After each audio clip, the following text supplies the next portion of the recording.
Hello, नमस्कार, आदाब, सत श्री अकाल और सलाम अलैकुम। मैं हूं मोहम्मद अहमद काजमी। लेकर आया हूं मैं आपका पसंदीदा कार्यक्रम नजर दुनिया पर। हम जैसा कि आपको मालूम है वो समाचार आप तक पहुंचाते हैं जो दूसरे माध्यमों से आप तक नहीं पहुंचते, और मध्य एशिया जिसे मिडिल ईस्ट कहते हैं उस पर हम खास नजर बनाए रखे हुए हैं। आज विशेष कार्यक्रम है।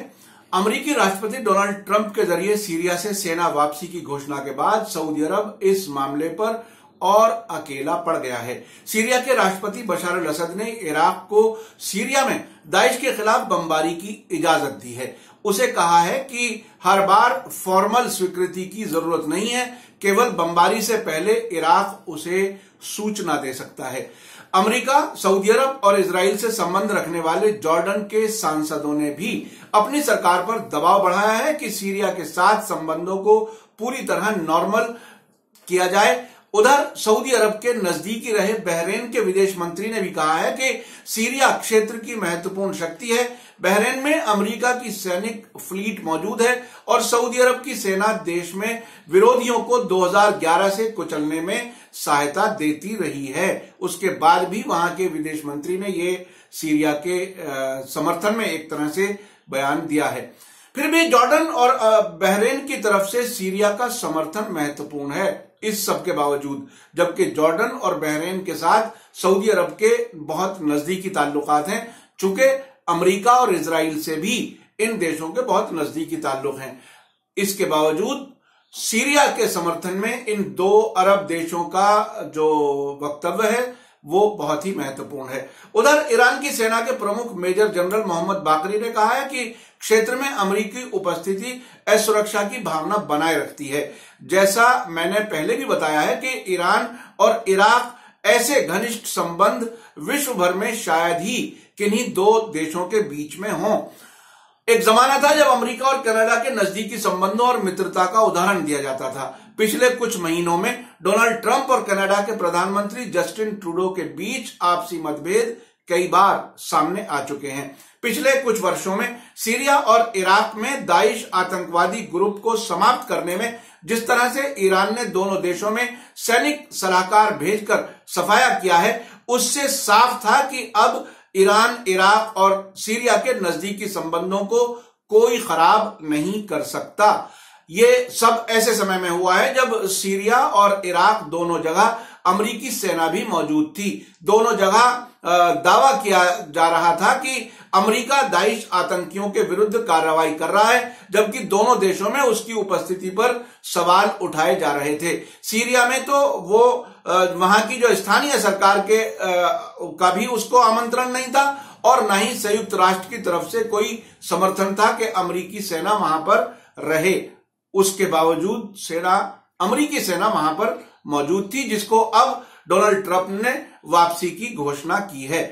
अब नया घटनाक्रम यह है कि अमेरिका की सेना की वापसी की ट्रंप के जरिए की गई घोषणा के बाद क्षेत्रीय सहयोग और मजबूत होता हुआ नजर आ रहा है। इराकी न्यूज के अनुसार सरकार के एक सूत्र ने शनिवार को कहा कि सीरियाई राष्ट्रपति बशर अल असद ने दमिश्क से अनुमति लिए बिना सीरियाई क्षेत्रों के अंदर दाइश, जिसे इस्लामिक स्टेट भी कहा जाता है, के ठिकानों पर बमबारी करने के लिए इराकी सरकार को हरी झंडी दे दी है।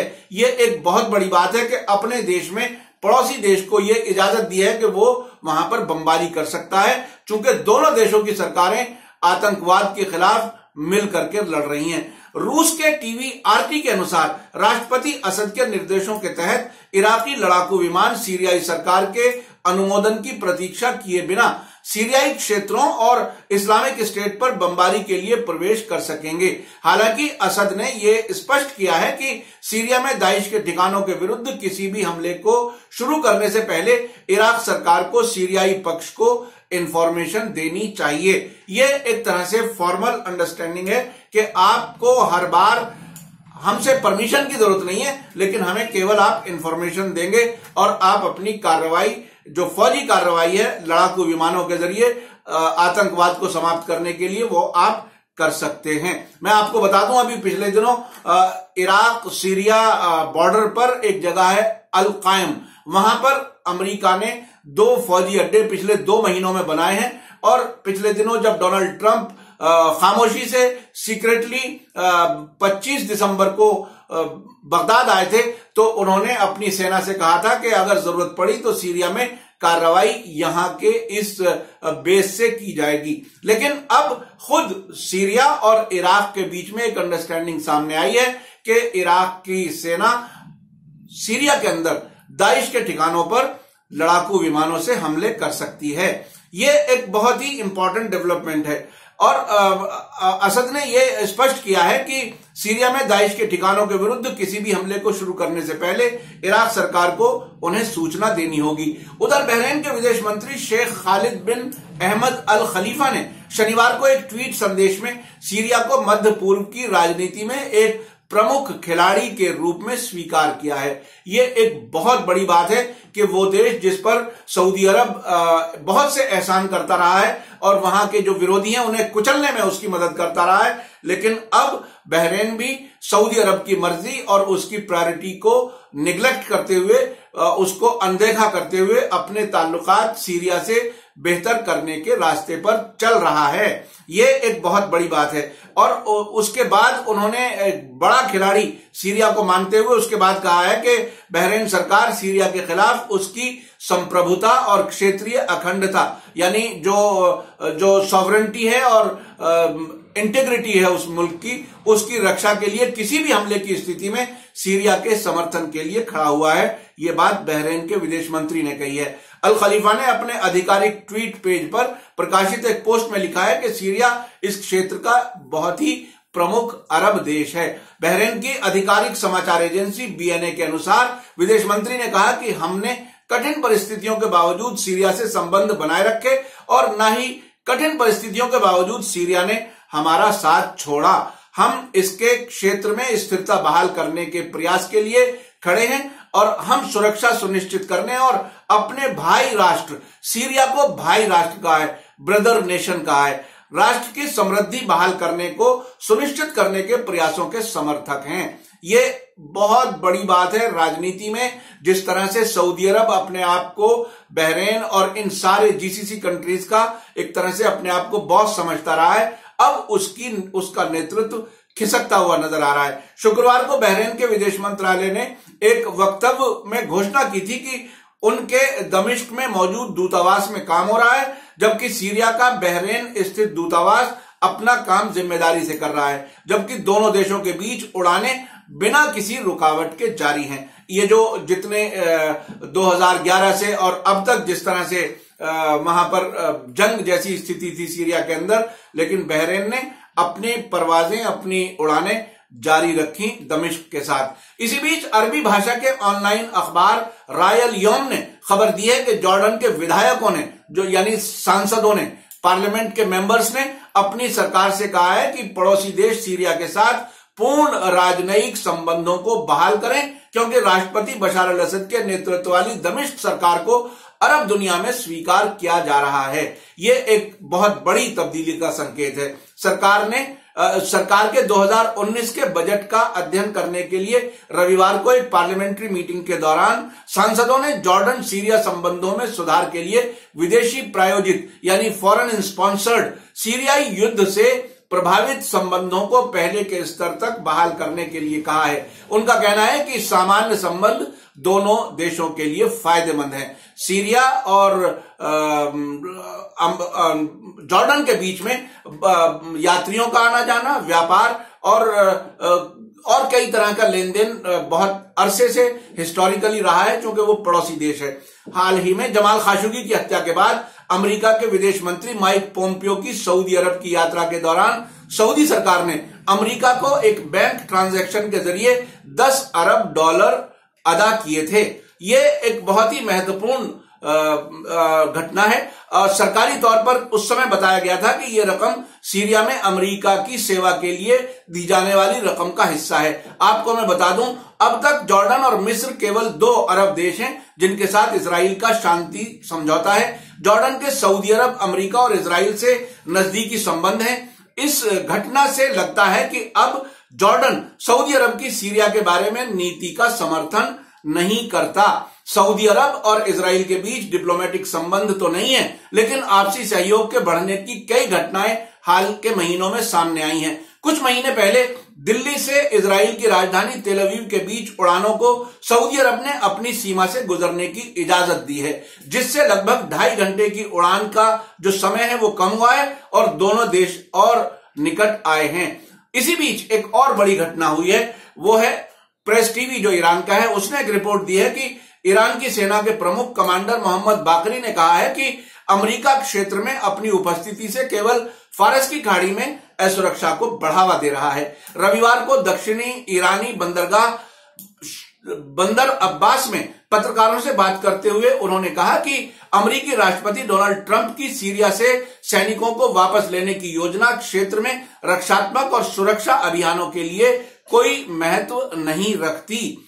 बाकरी ने आगे कहा कि सीरिया से अमेरिका का बाहर निकलना एक ऐसे देश की अपमानजनक वापसी है जो वहां सीरियाई सरकार और नागरिकों की सहमति और मंजूरी के बिना वहां मौजूद था। ईरान के सैन्य प्रमुख ने कहा कि अमेरिकियों ने हमेशा से ही जहां भी उपस्थिति दर्ज की है असुरक्षा की भावना का बीज बोया है, यानी जहां भी वो होते हैं वो सेंस ऑफ इनसिक्योरिटी डेवलप करते हैं और असुरक्षा की भावना पैदा होती है।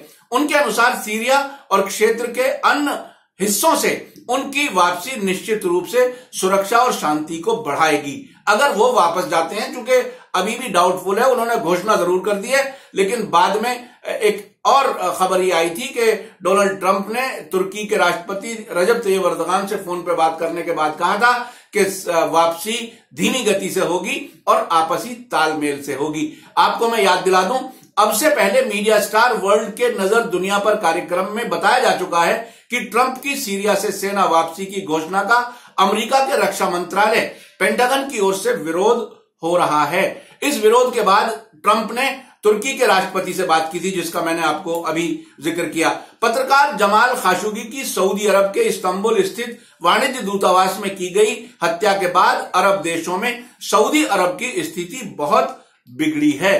अमेरिका के अंदर भी ट्रंप के दबाव के बावजूद सऊदी अरब को हथियार देने और संबंध सामान्य रखने पर विरोध हो रहा है। अब बहरीन और जॉर्डन का सऊदी अरब की मर्जी के खिलाफ सीरिया की बशार अल असद सरकार के साथ सामान्य संबंध बहाल करने और सामान्य संबंध रखने के प्रयास और घोषणा काफी महत्वपूर्ण है।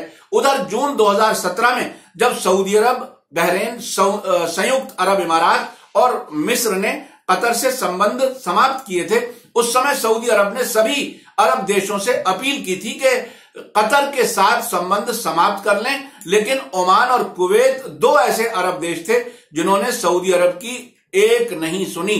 इस तरह से सऊदी अरब का नेतृत्व खाड़ी सहयोग संगठन, जिसे जीसीसी कहा जाता है, उसमें भी खत्म हो रहा है। अब नई स्थिति में जबकि सीरिया ने इराक को दाइश के ठिकानों पर हमले करने के लिए अनुमति दे दी है और जॉर्डन और बहरीन की तरफ से बशार अल असद के नेतृत्व में सीरिया से संबंध सामान्य करने की बात सामने आ रही है, और साथ ही खाशोगी की हत्या के बाद सऊदी अरब को बिगड़ती राजनीतिक स्थिति और संभावित आर्थिक संकट को देखते हुए यमन में कथित रूप से ईरान समर्थित हुती अंसारुल्लाह से शांति वार्ता करने पर मजबूर होना पड़ा है। तो यह बात साफ है कि सऊदी अरब पूरे क्षेत्र में अंतर्राष्ट्रीय पटल पर अकेला पड़ता जा रहा है। देश के अंदर भी मक्का की जो सबसे बड़ी मस्जिद है, वहां के हरम के कई इमामों सहित बहुत से संभावित विरोधियों के जेल में होने के कारण भी इस समय सऊदी अरब की हालत ऐसी है जैसे किसी बड़े तूफान से पहले की खामोशी। तो ये एक बहुत बड़े डेवलपमेंट सामने आ रहे हैं, जिसमें ऐसा लगता है कि सऊदी अरब की सरकार, सऊदी अरब का जो नेतृत्व इस पूरे क्षेत्र में था, वो बहुत ही अधिक प्रभावित हो रहा है। आपको मेरा यह कार्यक्रम कैसा लगा कमेंट्स में जरूर लिखें, और ये सब खबरें आप गूगल करके सर्च कर सकते हैं। मैं हर खबर का सोर्स आपको बता रहा हूं और उसके जरिए आप सच्चाई तक पहुंच सकते हैं। आप इस मेरे कार्यक्रम को अपने दोस्तों, अपने परिवारजनों के साथ शेयर करें और जहां जहां हो सके सच्चाई को पहुंचाने के लिए इस प्रयास में साथ दें। हमारा ये कार्यक्रम फेसबुक, इंस्टाग्राम और ट्विटर पर भी फॉलो किया जा सकता है। इसी के साथ मैं लेता हूं इजाजत। धन्यवाद, शुक्रिया। जय भारत, जय हिंद।